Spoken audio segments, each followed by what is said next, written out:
Hi guys, welcome back to my channel. Today we'll be doing another Godzilla toy review, being the Godzilla Bandai action figure toy line. And the two figures we're going to be reviewing today are Tokyo SOS Mechagodzilla and Godzilla -1. So without further ado, let's start with Tokyo SOS Kiryu Mechagodzilla.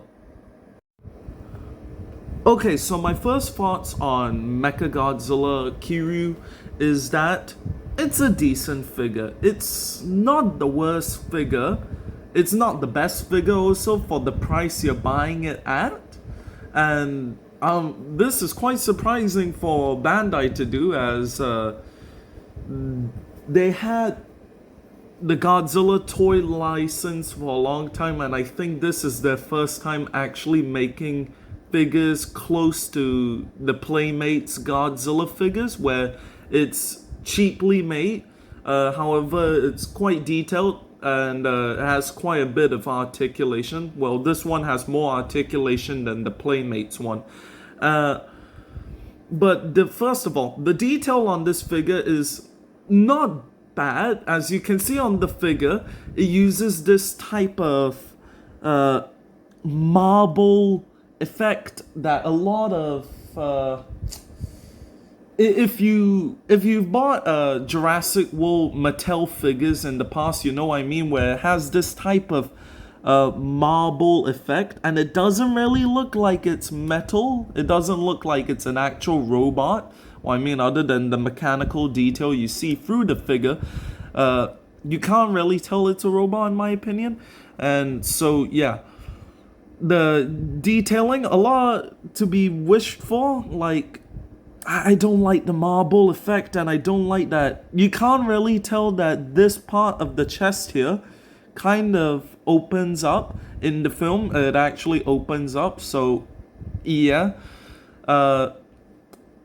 The dorsal fins, nice. I think that looks accurate. The tail to me looks a bit too long in my opinion. I don't know if that's accurate, but the other Kiryu Mechagodzilla figures I have in my collection, the tails aren't this long. So the only reason why I can think they made the tail this long is to act as a support, as there's a ball joint here which allows you to kind of act as a third leg. Yes, I know that's an inappropriate joke.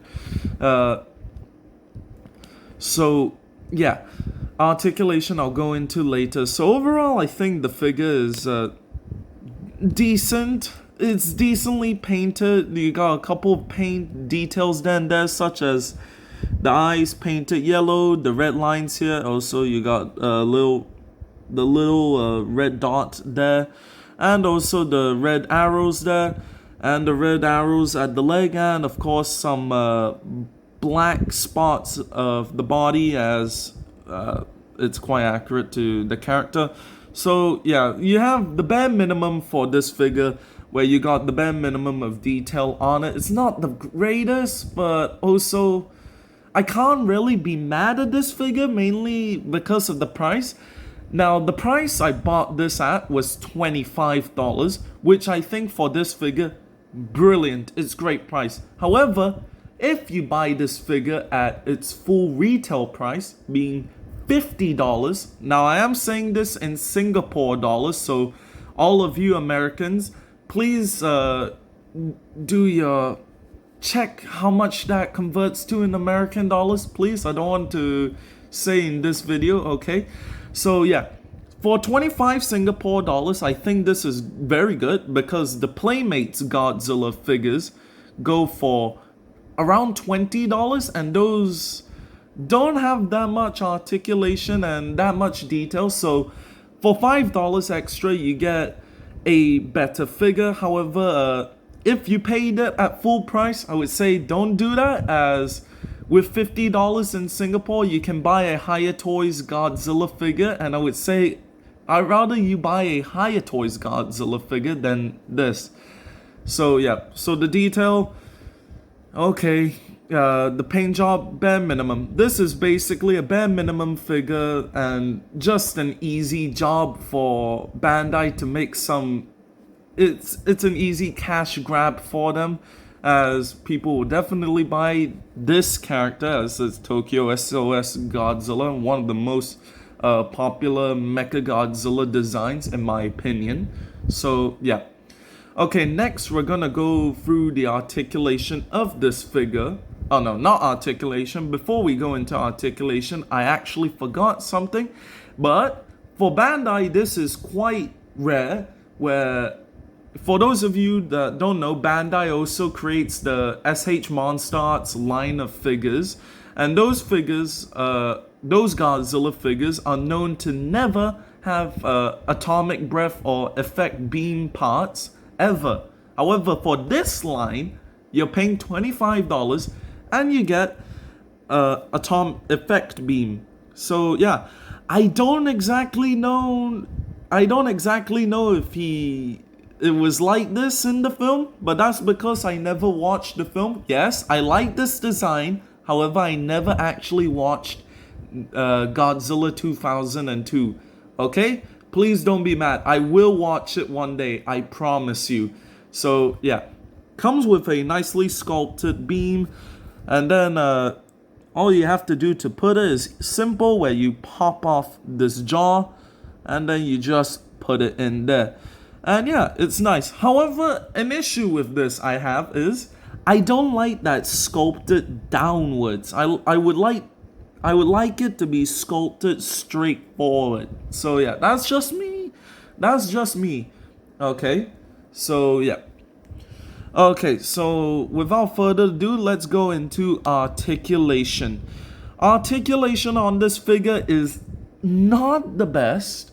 However, for the price, if you're buying this on clearance, this is a very good articulated figure. For me, anyways, for $25, this is quite surprising. So first of all, you got the mouth is apparently on the ball joint. However, you can't really do much with it. So you can just open that wide and close up. It doesn't really close, so that's an issue that I need to fix in the future. And next thing is that quite a strange choice, but the head and the neck are all connected like a Hot Toys figure. So, however, the head is connected on a ball joint, and the neck. Oh, sorry, put the foot back. So yeah, the head, neck connected on a ball joint, so you can get quite a bit of range of motion. You can look up that much, and you can look down that far, and then you can look a bit to the left and a bit to the right. Mainly due to the sculpt, it does kind of restrict the head movement. So yeah, and then the arm is on a hinge joint. You can move it up that much and down that much. The elbow joint is on a hinge joint also. You can move it 90 degrees and you can move it back. And the hand is on a hinge joint also. You can move it that much and that much. Not that much. Same with the other arm. Now with the leg, the thigh joint is on the ball. Is this sort of a ball joint? Yeah, I guess so. It's on the ball joint. However, you can't really get a beautiful spread. That's as much of a spread you can get. You can move the thigh piece up that high and back that much. So not that great. And then the knee joint, you can bend it that much, which is good. However, you can't really do anything with it, as the foot joint is on another hinge joint, a weird hinge joint. You can get a bit of a foot pivot. I don't know if you can see that, but yeah, you can get a bit of a foot pivot. So yeah, so overall you can... Oh wait, I almost forgot. The tail is on the ball joint, so you can oh yeah, and also a second segment which is also on a ball joint. However, you can't really get it into crazy poses, otherwise the mold will break. As you see here, if you turn the tail a bit, the spikes won't be aligned, and that's kind of a thing for me. So yeah, Overall, the articulation, I would say, is bare minimum also. So basically, this figure overall, to me, is just the bare minimum. It's like Bandai not really trying, as this isn't a great figure. It's a decent figure. It's not horrible. It's not good also. It's like a Playmates figure. I would say this is definitely an upgrade over Playmates. However, this isn't an upgrade over higher toys, obviously, or I would say Super 7. So yeah. So overall, Tokyo SOS Mechagodzilla, while I do like the design, the figure overall is it's okay. So I give it 6.5 out of 10 overall. Still not bad. So yeah, my recommendations for this figure is to get it when it's on clearance. Okay, now let's get into the better figure of the two, being Godzilla -1. Okay, so Godzilla -1. So the detailing on this figure, for me, I'm a bit mixed on it. I do prefer this figure over Mechagodzilla. Reason being is that they actually put in more work into this figure. First of all, the sculpting on this figure is incredible. I love that they actually captured the look of Godzilla -1. But overall, my basic summary of this is it looks like a shrunk down version of the Super 7 figure, and it was battered in the head a few times because the head on this doesn't look incredible. So yeah. So overall, the figure, the sculpt, it is very nice. I love the spine. The tail is long like the actual character itself. And the head looks like Godzilla -1, where it looks like a cat for some reason. So yeah, they got the arm spike correct here, and yeah. So why I like this figure over Mechagodzilla in terms of paint application? Well, I like this figure overall more than Mechagodzilla, but the first reason why I like this over Mechagodzilla is paint application. As you can see throughout the body, they have this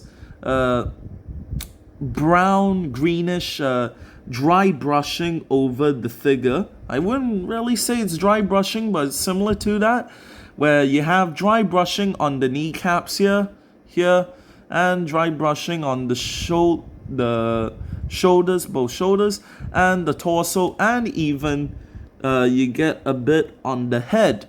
However, like a Hasbro Marvel Legends figure, you only get a good look at the front. When you turn it to the back, nothing. You don't get any paint at the back at all. Where the fins, I think they should have put the brown paint around the fins. I would have loved to have dry brushing around here. So for those of you who like dry brushing or painting your own action figures, this is a good figure to get. However, for those of you that don't, this is still a decent figure. So yeah.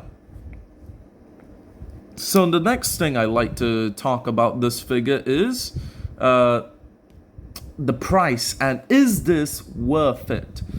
Now, unfortunately for me, I bought this at full price, $50 in Singapore, and the reason why I bought it expensive was because I don't really have a Godzilla -1 figure in my collection, and I was kind of desperate to get one, so I picked him out, as the other two aren't incredible. The SH Monstarts -1 Godzilla, I heard, has horrible paint issues with that, and the Super 7 Godzilla figure, I heard, is not incredible, and it is quite harder to find that figure than the SH Monstarts figure. So yeah, I'm not really bothered on finding the Super 7 figure. So yeah, so for $50, I would say this is I would say the same arguments about this figure can be said about the Mechagodzilla figure, where it's basically a decent figure. It's still a better figure than Mechagodzilla. However, this is still on the line of just bare minimum for action figures. You got the bare minimum for posing, and you got the bare minimum for detailing. So, yeah, don't even get me started on that head. It seems like for Bandai, the one thing they keep on screwing up for -1 Godzilla is the head sculpt. As this guy, let me see if camera can capture that. Hold on. This guy, okay, come on, capture it. Okay, I think you can roughly see it, but this guy looks like he has seen some shit. And also, yes, this has the same issue as Mechagodzilla, where the jaw won't close at all. Oh, okay, well, it closed finally. But yeah. Okay, next thing we're gonna go through is articulation. Now, the articulation on this figure, I think, is way better than Mechagodzilla, which is another plus for this figure. And another reason why this is better than Mechagodzilla. So yeah. So the head, the mouth, I said already, is on a ball joint, and the head and neck is on a ball joint too. However, for this one, it is on a way better sculpt, so it can turn the head a bit more. And the same for the other side. And you can look down that much and look up that much, which is a slight improvement over Mechagodzilla. Not that much, but still a slight one. The arm, as I already said, the base is the same. All the joints are mainly the same as the Mechagodzilla, where it's on a hinge joint, and a hinge joint, and a hinge joint. Same for the arm. And then for the leg, it's a bit different, where the leg is on a ball joint. You can get a better spread with this figure. However, you can only move it up that much, and you can move it back that much. And then for the knee joint, you can only move it back that much. It's on a hinge joint, and then the foot's on the ball joint, so you can get a quite decent pivot. Same for that, and same for the other leg. And then for the tail, it's on the ball joint. However, same issue with Mechagodzilla, where if you move it the slightest, the sculpt will break. However, very nice tail still. So yeah.